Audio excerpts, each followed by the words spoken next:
초남이 동정부부 유중철 요한과 이순이 루갈다.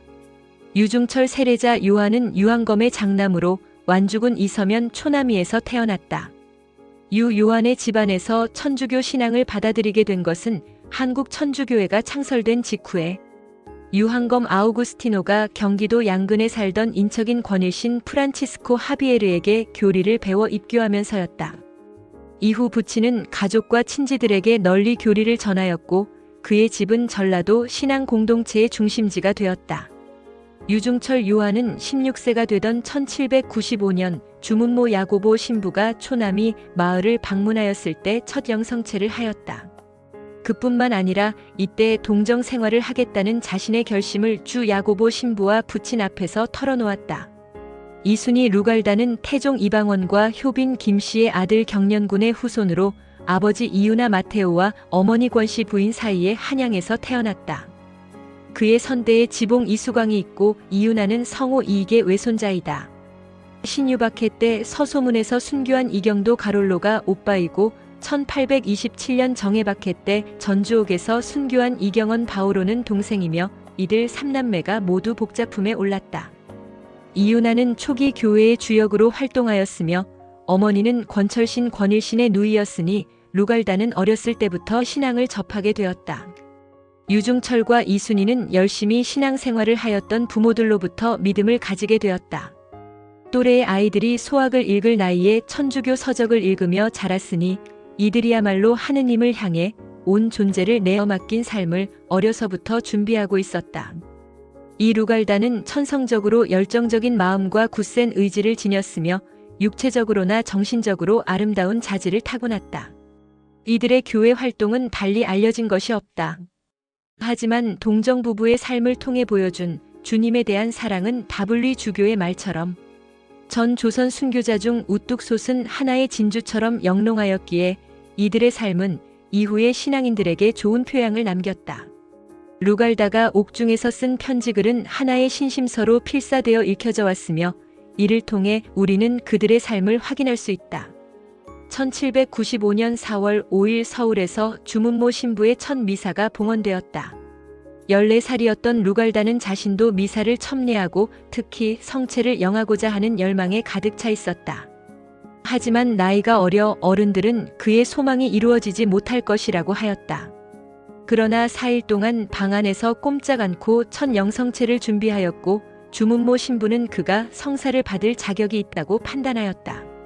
그동안 말로만 듣고 책으로만 보아왔던 주님을 모시게 된 루갈다는 예수님과 한 몸을 이루었으므로 이제는 내가 사는 것이 아니라 그리스도께서 내 안에 사신다는 사실에 새삼 놀라며 오직 성체의 효과를 보존하는 것에 집중하였고 자신의 영혼을 모든 덕행으로 꾸미길 소망하였다. 그러한 고민 끝에 그는 동정을 봉헌하기로 결심한다. 동정 생활은 오매불망 하느님만을 생각하며 하느님의 일을 하고자 하는 사람이 선택한 생활 방식이었다. 6월 초남이에서 주문모 신부가 미사를 봉헌할 때 유중철 또한 성체를 영하고 동정을 결심한다. 주문모 신부는 조선의 혼인제도에 대해 잘 알고 있었기에 사회적인 문제를 만들지 않고 이들의 원의를 지켜주고자 이 둘을 혼인시키기로 결심하였다. 유한검과 루갈다의 어머니 권씨 부인의 동의로 이들은 1797년 가을에 결혼을 하고 친정생활을 하다가 이듬해 9월에 시댁으로 와서 10월에 동정서약을 한 후 4년 동안 버시며 온우이로 살았다.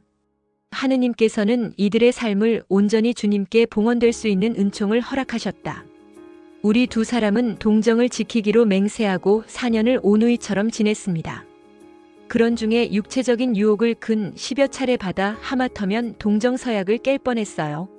그때마다 저희는 예수님께서 우리 인간들을 대신하여 십자가에서 겪으신 고통과 피를 흘리신 사랑에 의지하여 무사히 그 유혹을 이겨내었답니다. 마귀의 유혹은 이들을 더욱 굳건하게 하였다.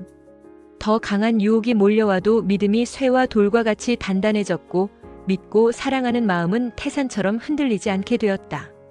다른 덕도 구하는 것이 좋으나 믿음, 소망, 사랑 이 세 가지가 가장 중요한 덕이에요. 믿음, 소망, 사랑 이 세 덕을 진실되게 실천하면 다른 덕들은 자연히 따르게 됩니다. 라는 말대로 이들은 사랑을 실천하였다.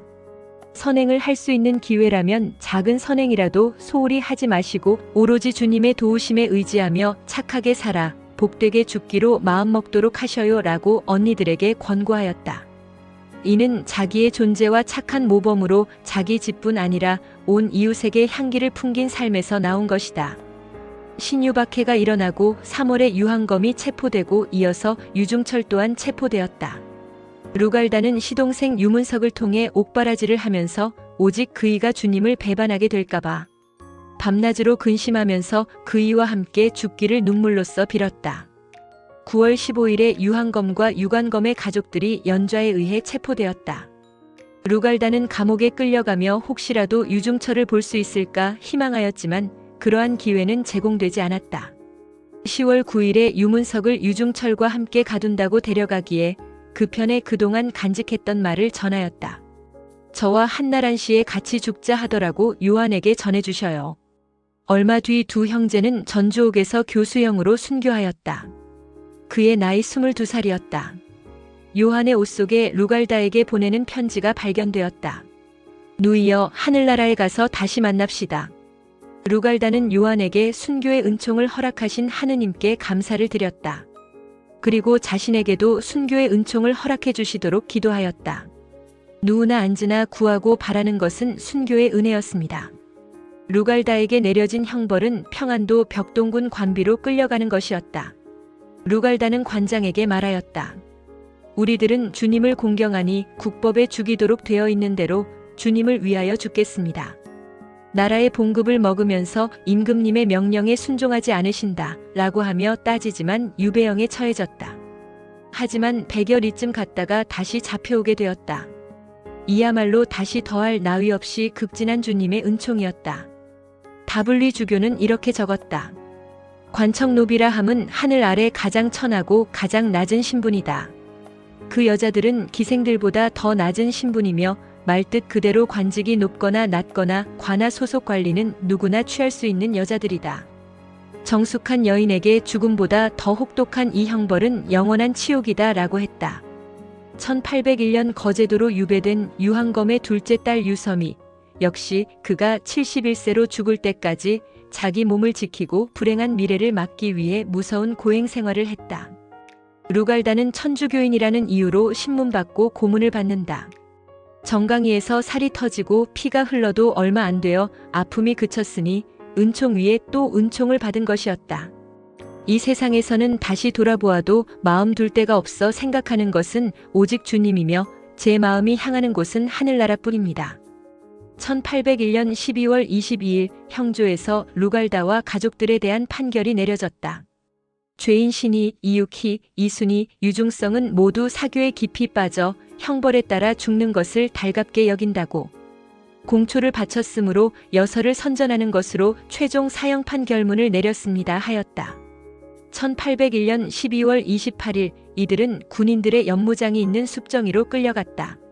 루갈다는 당당히 망나니의 칼 아래 자신의 목을 내어놓았다. 그가 처형될 때 그의 몸에서는 흰 피가 줄줄 흘렀다고 한다. 그의 나이 19살이었다.